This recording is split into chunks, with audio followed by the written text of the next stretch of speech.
Seguimos en nuestro programa de entrenamiento congregacional PEC en este proceso que estamos teniendo de cambio, ¿verdad? Y estamos en el módulo 2 de lo que llamamos el módulo de la juventud espiritual, de joven, ¿verdad?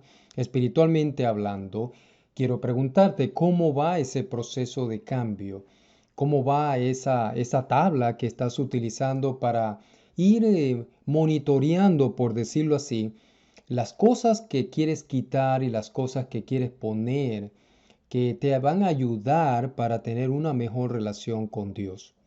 Bueno, en la lección de hoy quiero compartirte lo que es honestidad versus mentira. La honestidad versus la mentira. Bueno, y creo que cabe muy bien a lo que estamos estudiando porque necesitamos ser muy honestos para hacer los cambios en la vida, en nuestra vida, cambios verdaderos que necesitamos realizar para poder ser cristianos que tengamos una mejor y más cerca e íntima relación con Dios. La sociedad misma hoy en día te hace ver que necesitas presentarte como quien tiene todo o por lo menos parecer lo que no eres.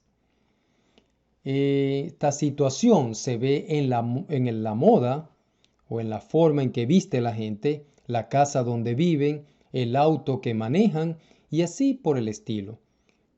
Pero ¿sabes qué? Existe algo que llamamos esclavitud. Esclavitud de siempre mantener un estatus que no se tiene y por ende se cae en el pecado de la deshonestidad y la mentira. Por otro lado, muchas personas perciben una gran liberación cuando comienzan a ser completamente honestas. Honestas primeramente consigo mismo, honestas con Dios y honestas con todos aquellos que le rodean, aquellas personas que están cercanas a ella. Al mismo tiempo, cuando se comienza a ser honesto, hay un descanso de la carga proveniente de lo que está mal. Ya no tienes que luchar por aparentar o por querer ser lo que no eres, porque la tendencia siempre es al temor de que seas descubierto o que la gente se dé cuenta que no eres exactamente lo que dices que eres.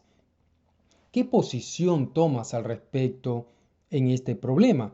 Bueno, yo pienso que se puede tomar la posición de pensar que está bien hablar de estas emociones, inseguridades o dudas que tienes, pero de nada sirve si solo hablas de ellas y no vas a la raíz.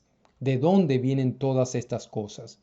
Bueno, permíteme hablarte acerca de lo que Jesús dijo, y conoceréis la verdad, y la verdad os hará libres. Juan capítulo 8, versículo 32. El descubrir tus miedos, tus inseguridades, a través de lo que conociendo de la misma palabra de Dios, es lo que puede realmente liberarte y hacerte un hombre o una mujer feliz, completa. Y esto, si aplicas la palabra de Dios a tu vida, se puede lograr. Se necesita ser muy honesto para reconocer los defectos frente a lo que aprendemos de la palabra. Esto se llama confrontación con la palabra de Dios. Cada vez que abrimos la palabra de Dios y comenzamos a leerla, es como que nos estuviésemos viendo un espejo y nos estuviésemos viendo cada uno de los defectos que tenemos y una necesidad grande puede nacer en un corazón honesto y sincero de querer cambiar estos defectos y estas cosas que puedo ver en este espejo que es la palabra de Dios.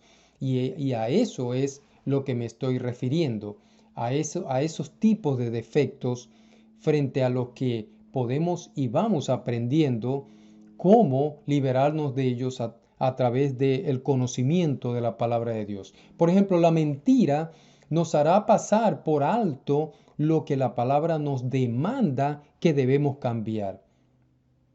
Necesitamos tomar una posición al respecto, ¿no te parece?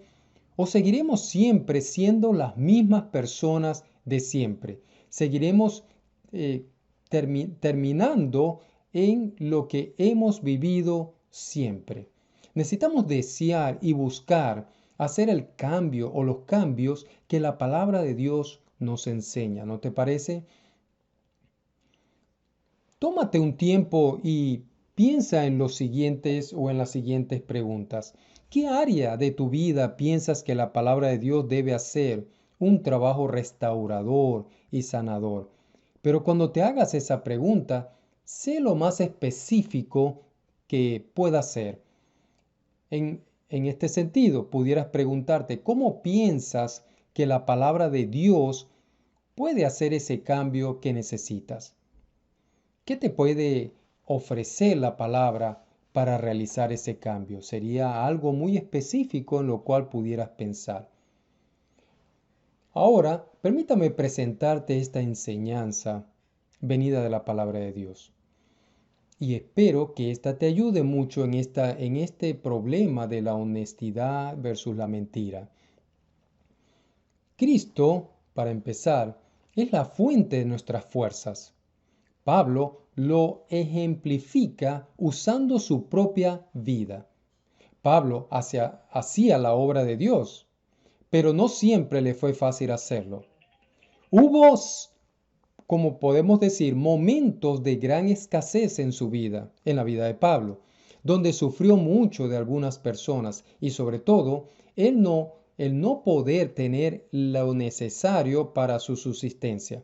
Pero sin embargo, Pablo escribe a los filipenses en el capítulo 4, versículos 13 específicamente, dice, todo lo puedo en Cristo que me fortalece. Imagínense ustedes en la situación en la que se encontraba Pablo de escasez y todavía habla sobre que Cristo es su fuente de fortaleza.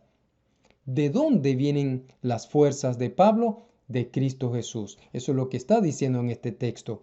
Pero en el versículo 10 dice, en gran manera me gocé en el Señor de que ya al fin habéis revivido vuestro cuidado de mí, de lo cual también habíais o estabais solícitos, pero os faltaba la oportunidad. Y en los versículos 11 al 12 nos dice la palabra de Dios, no lo digo porque tenga escasez, pues he aprendido a contentarme cualquiera que sea mi situación. En el capítulo 4 también, versículo 12, dice, sé vivir humildemente y sé tener abundancia. En todo y por todo estoy enseñado, así para estar saciado como para tener hambre, así para tener abundancia como para padecer necesidad. Esta enseñanza, querido hermano, querido amigo, nos hace pensar que Pablo está consciente de dónde viene el poder sustentador de su vida. Ahora mi pregunta, ¿estás consciente tú de ello? ¿Puedes descansar en esta promesa de Dios que se ratifica en Mateo capítulo 19, versículo 26, donde dice, y mirándolo Jesús les dijo, para los hombres esto es imposible, mas para Dios todo es posible? La responsabilidad del apóstol no dependía de si tenía o no el tiempo o los recursos económicos para hacerlo. En este caso, Pablo sabía que su entrega a Cristo había sido total, es decir, en cuerpo, alma y espíritu. Nuestra entrega debe ser la misma, ¿no te parece? Nuestra responsabilidad para con el Señor no depende o debe depender de cómo nos va en la vida material, porque no tiene nada que ver con ello, porque entonces estaríamos dependiendo de lo material, de lo que tenemos, y esto no es verdad, porque la Escritura nos enseña que para poder realmente dar, nosotros necesitamos descansar en el poder de Dios y no en nuestras propias fuerzas. Depende de una profunda convicción entonces de que nuestras vidas dependan de Él, ¿no te parece? Por lo tanto, no debe existir temor alguno en el momento de servirle con toda responsabilidad a Dios. No debería existir ningún tipo de obstáculo o de excusa para nosotros poder servir a Dios de una manera eficaz, a un 100%, ¿no te parece?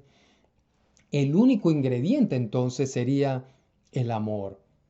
Como dice Primera de Juan capítulo 4 versículo 18, en el amor no hay temor, sino que el perfecto amor echa fuera el temor, porque el temor lleva en sí castigo, de donde el que teme no ha sido perfeccionado en el amor. Yo creo que en esta lección debemos reconocer que Cristo es la única fuente de fuerza y poder para mi vida. Yo creo que debo de pensar que mi responsabilidad hacia Cristo es absoluta, como su amor para mí, y por lo tanto debo servirle en este mundo por medio de todos aquellos que me rodean y no vacilar cuando de mí requieran un servicio. Quiero dejarte con este ejercicio, y este ejercicio tiene que ver con lo que vas a hacer esta semana, también basado en Efesios capítulo 4 y 5. Yo sé que todos sentimos miedos, pero cuando sientas miedo necesitas hacerte ciertas preguntas y luego necesitas responderte esas preguntas. Por ejemplo, cuando vengan los miedos, la primera pregunta que deberías de hacerte es, ¿a qué tengo miedo? Y luego preguntarte, ¿cómo puedo continuar con mi vida? Y bueno, puedes buscar en la parte de al lado cuál sería tu respuesta. Necesitas tener una respuesta, es una reacción a esas preguntas. También pregúntate, cuando sientas miedos, ¿son reales o son justificados? Muchas veces los miedos son apenas invenciones nuestras. Realmente no existe causa por la cual deberíamos de sentir ese miedo. Digo, en algunos casos. Yo creo que deberías de preguntarte entonces, ¿qué es lo que Dios quiere que yo haga? También, cuando sientas miedo, pregúntate, de lo que siento miedo, ¿pasará si puedo hacer esto? Y te podías preguntar también, ¿qué pequeño o qué pequeña pero significativo paso puedo dar en la dirección correcta para evitar estos miedos o para salir de estos miedos? Cuando sientas miedo también puedes preguntarte, ¿a qué se parece eso que me está pasando? Y yo creo que podrías llegar a relacionarlo con qué gran cambio puedes hacer ahora debido a esto que estás sintiendo. También puedes preguntarte cuando sientas miedo, ¿qué pasa si llega a ocurrir? ¿O qué puedo hacer ahora al respecto? Todas estas preguntas puedes hacértelas y indudablemente la palabra de Dios puede ser esa fuente que te ayude a resolver y a liberarte de todos esos miedos. Que Dios te bendiga y esta ha sido la lección número 3 sobre honestidad versus mentira. Que Dios te bendiga.